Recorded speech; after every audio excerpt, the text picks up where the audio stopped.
Allez, occupons-nous maintenant de la partie vraiment visuelle, si on peut dire, de notre petite calculatrice. Alors, dans le body, juste avant nos scripts, on va ajouter simplement le champ texte et un bouton par opération, donc un plus, un moins, un divisé, un multiplié. On va utiliser des inputs de type number, vu qu'on sait qu'on aura affaire uniquement à des nombres. En l'occurrence, on n'utilisera même pas de virgule, hein, c'est juste pour un petit POC, hein, pour vérifier que tout marche bien. Donc ça contiendra le premier nombre, hein. On décide que ce sera le nombre A. Le deuxième champ de type number va contenir la valeur pour le deuxième nombre attendu, parce que vous avez vu, toutes nos méthodes, elles attendent en fait de number. Donc on les récupérera via ces deux champs texte, et plus précisément du type number. Et ensuite, nous avons besoin de boutons, et qui ont chacun un ID, qui nous permettra ensuite de pouvoir interagir avec eux, d'ajouter des event handlers côté JavaScript. Donc un bouton pour les additions, un bouton pour les soustractions, je vais dire soustraction, voilà. Un bouton pour les multiplications.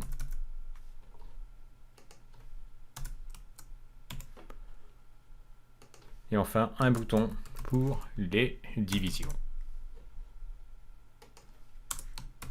Et ensuite, pour afficher le résultat, un span suffira. Et on lui donnera un ID de result.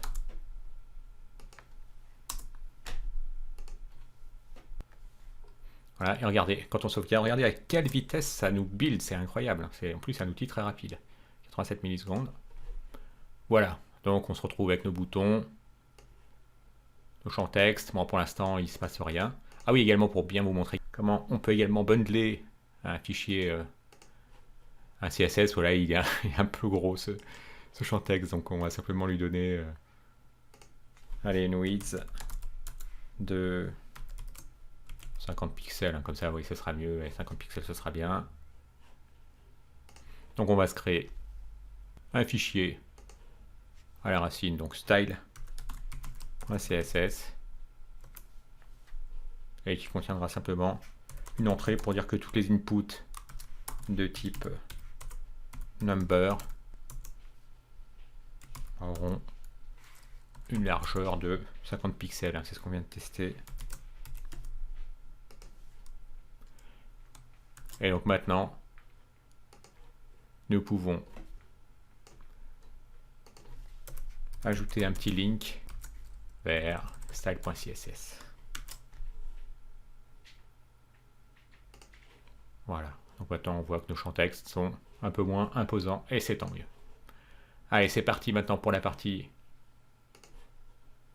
On peut refermer maintenant. La partie purement JavaScript pour ajouter les event handlers. Alors d'abord, commençons par récupérer nos boutons, nos champs texte et notre span.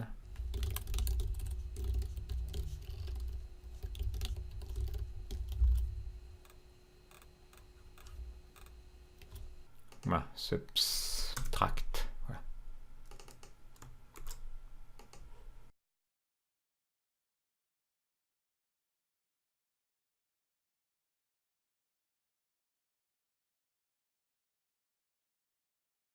Tout ça par l'ID à l'aide du dièse. On a dit qu'on voulait également nos champs texte.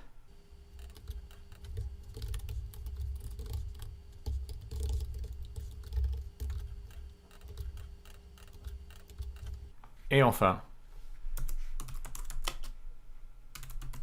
pour le résultat, ce sera notre span qui a pour ID result.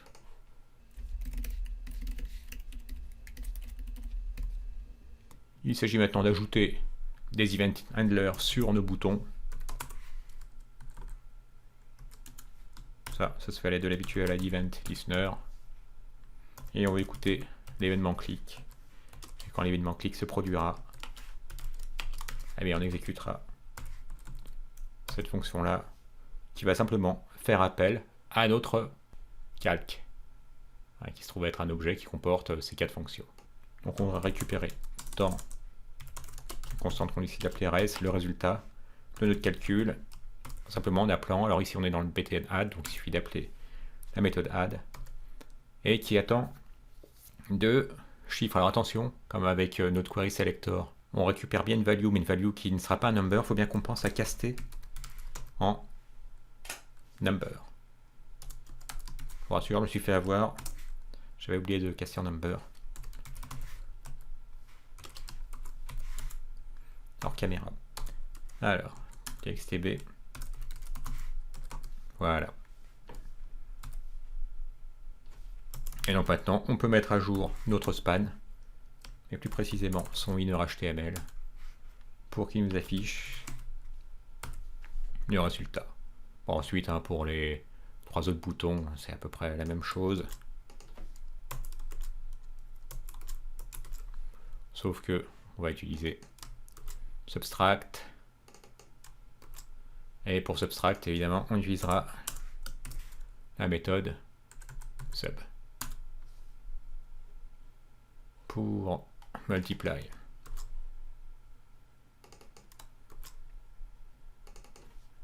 Vous avez compris le principe, on va appeler la méthode mult de notre objet calque. Et enfin, pour divide, eh bien nous allons appeler la propriété divide, div, on avait appelé div, de notre objet calque. Si bien que maintenant, en sauvegardant tout ce beau monde,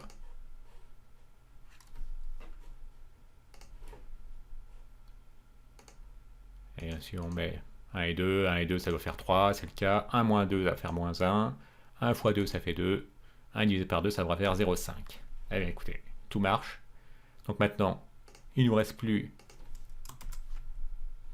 voilà, ça a bien buildé, il n'y a qu'à vérifier que dans notre build, eh bien, tout ce qu'on a ajouté, à savoir notre CSS, finalement, en demandant à Parcel de pointer vers index.html, eh bien il sait qu'il doit nous récupérer le style.css, parce qu'on voit bien apparaître là.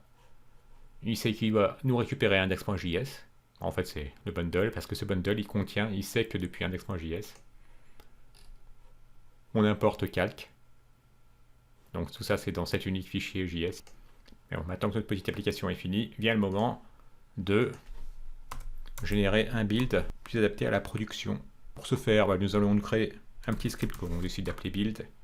Et qu'est-ce qu'il fera? Eh bien, il demandera à Parcel de nous préparer un build pour la production simplement en faisant Parcel build. Voilà, il faut simplement ajouter build et toujours pointer vers le point d'entrée de notre application à partir de laquelle il trouvera tout ce qu'on a utilisé. Donc index.js. On sauvegarde. Et donc maintenant, si nous arrêtons notre exécution dev, ce qu'on va faire, on va également supprimer ce dist. Et bien maintenant, nous pouvons exécuter avec npm run build, la commande qui nous permet de builder. Ah, did you mean build? Oui, bien vu.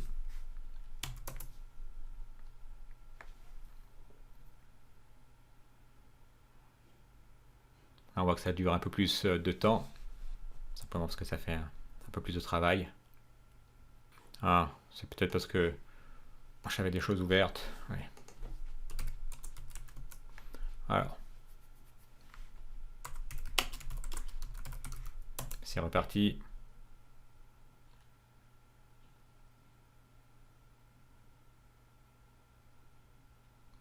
Et voilà, ça a marché.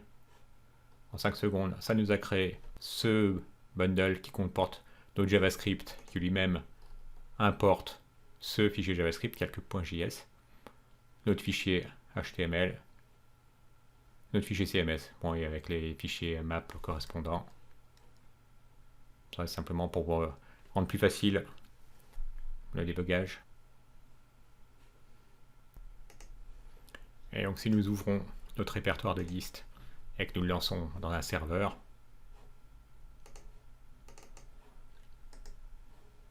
à l'aide de live server,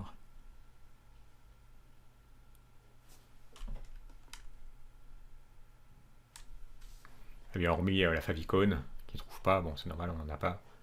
Eh bien, on peut voir votre application fonctionne et qu'elle utilise nos bundles. Aussi bien le style.css avec cette partie dynamique que Hello Parcel, au lieu d'avoir eu nous-mêmes à importer, à gérer, si on peut dire, l'import de index.js et de calque.js dans l'ordre qu'il faut pour qu'il n'y ait pas d'erreur. Donc, voilà, si on clique dessus, on se rend compte que on a bien notre code minifié. Vous avez vu, c'est vraiment un super outil Parcel. Et qui permet donc extrêmement facilement, sans configuration, d'obtenir la reconnaissance de la syntaxe propre avec Mascript 6, au module propre avec Mascript 6, avec l'export ici de l'import là, la possibilité donc de bundler afin d'avoir ensuite un unique fichier JavaScript, ici même. Et enfin, comme on l'avait vu quand on exécutait, la possibilité d'avoir un serveur de développement sans avoir eu à faire la moindre installation au préalable, qui s'exécute sur le port 1234, et le tout avec des performances incroyables, parce que vous avez vu la vitesse de build. Donc Parcel, si vous avez l'occasion, vous n'avez pas besoin d'avoir des configurations très pointues que vous pouvez avoir avec Webpack. Webpack 4 n'est pas prêt de disparaître, c'est certain, en entreprise sera toujours utilisé, mais Parcel vaut également le coup d'œil, et encore on a fait que le survoler, il y a également énormément d'options, mais bon, quand vous avez un petit projet que vous voulez lancer rapidement, sans configuration, à outrance, pensez à Parcel. Si vous avez aimé cette vidéo, un petit pouce vers le haut, ça fait toujours plaisir, et pensez à vous abonner également. Allez, à bientôt.